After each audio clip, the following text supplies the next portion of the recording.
কেউ যদি আল্লাহ পর্যন্ত পৌঁছতে চাও, জিকির শগল মুরাকাবা মুজাহিদা আল্লাহ পর্যন্ত তোমাকে পৌঁছাবে না। এই সবগুলির সাথে যদি তোমার কাছে আদব থাকে তবে তুমি আল্লাহ পর্যন্ত পৌঁছবে।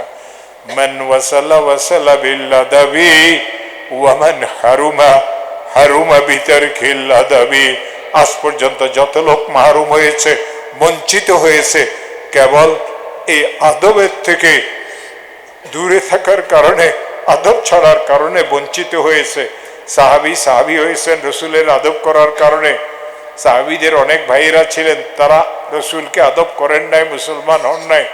তারাও ভালো করে বুঝতেন আল্লাহ ছাড়া কোনো মাবুদ নেই, কিন্তু খানদানি এক গরিমা আর অহংকার, আর তার সাথে সাথে ভূতের প্রতি তাদের অভূত মহব্বত তাদেরকে অন্ধ করে দিয়েছিল। কবিলে কবিলে কা আলগ খুদা থা, কিসি কা মানত থা, কিসি কা হোবাল থা। তারা আবার আপোষও এক ছিল না। এক দলে বলতো হোবাল আমাদের খোদা, এক দলে বলতো মানাত আমাদের খোদা, একদল বলতো ও আমাদের খোদা, একদল বলতো ও আমাদের খোদা। ভালো করিয়ে শোনো, হযরত আমর ইবনে জমু রাদিয়াল্লাহু তাআলা আনহু জলিলুল কদর একজন সাহাবী ছিলেন। জৈতুন কাঠের তৈরি একটা মূর্তি তিনি পূজা করতেন।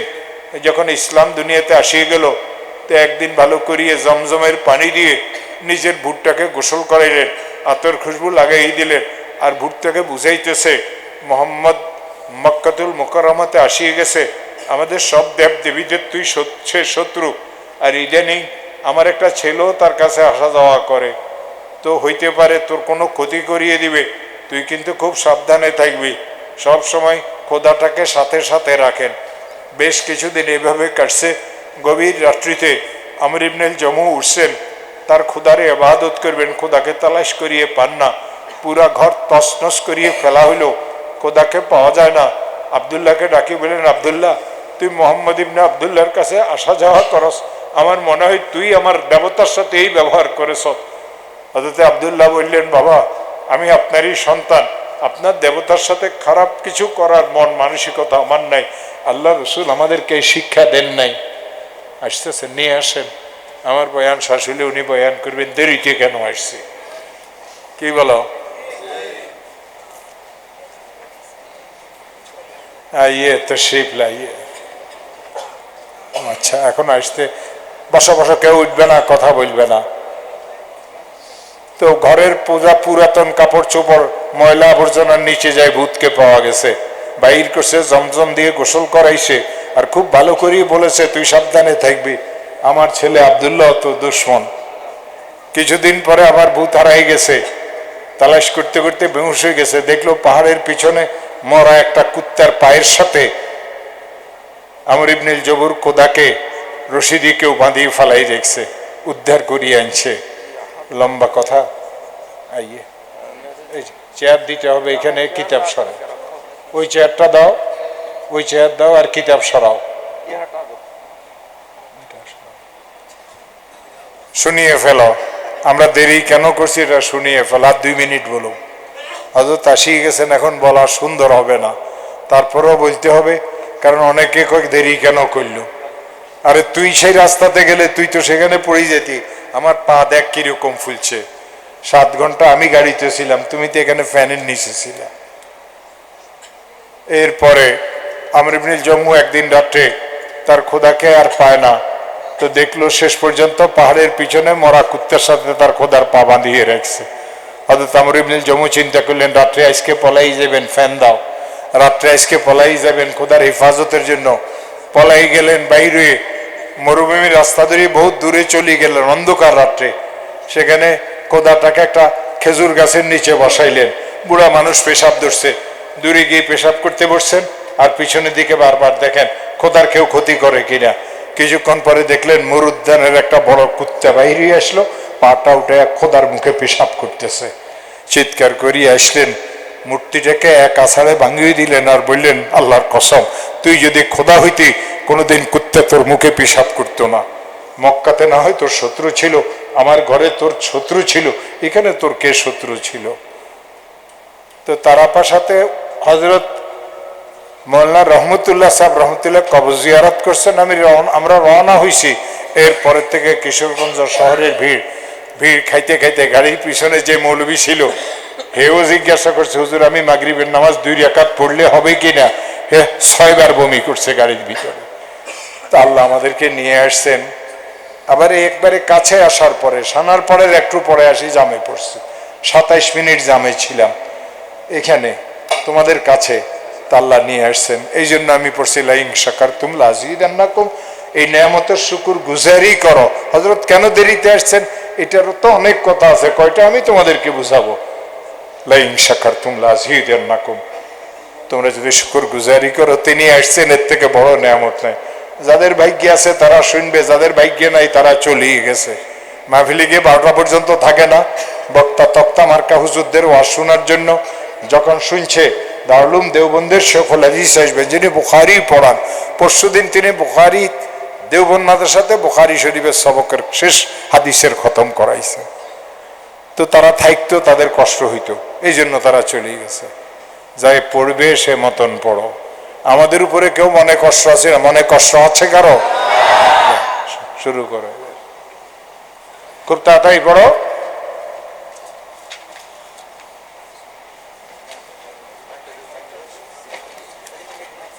কিতাব এখানে লাগবে না, তোমার কাছে রাখো।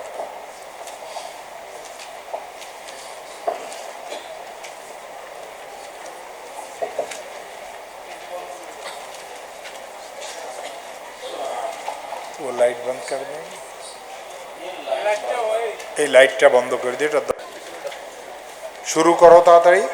আলহামদুলিল্লাহি রাব্বিল আলামিন ওয়াসসালাতু ওয়াসসালামু আলা সাইয়্যিদিল আমবিয়াই ওয়াল মুরসালিন ওয়া আলা আলিহি ওয়া আসহাবিহি ওয়াল আইম্মাতিল মুহাদ্দিসিন আম্মা বা'দ فإن أصدق الحديث كتاب الله وأحسن الهدي هدي محمد صلى الله عليه وسلم وخير الأمور عوازمها وشر الأمور محدثاتها وكل محدثة بدعة وكل بدعة ضلالة وفي رواية النسائي وكل ضلالة في النار. باب قول الله ونضع الموازين القسط ليوم القيامة وأن أعمال بني آدم وقولهم يوزن. وقال مجاهد القسطاس والعدل بالرومية ويقال القسط مصدر المقسط وهو العادل وأما القاسط فهو الجائر.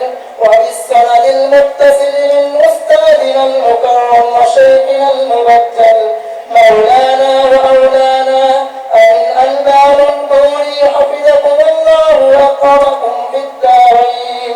قال حدثنا وجازنا الشيخ نسير أحمد خان رحمه الله تعالى وبه قال أستاذنا المكرم الشيخ المفتي عبد المنان أدامكم الله في حياتنا وحياة المسلمين.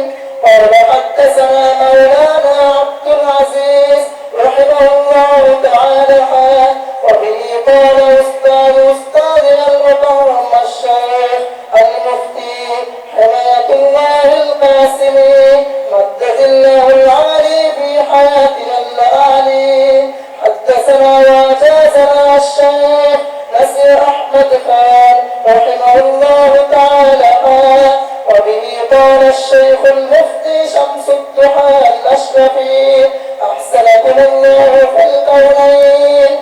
حدثنا وجازنا فقير الملة الشيخ عبد الرحمن رحمه الله تعالى قالوا حدثنا وجازنا شيخ الإسلام والمسلمين حسين أحمد المدني رحمه الله تعالى وبه قال أستاذنا المحترم شيخ الحديث مدير الجامعة مولانا وأولانا الشيخ زهير الإسلام القاسمي بارك الله في حياته وعلمه. حدثنا وجازنا شيخ المشايخ سعيد أحمد البالنبوري رحمه الله تعالى قال حدثنا وجازنا شيخ الإسلام العلامة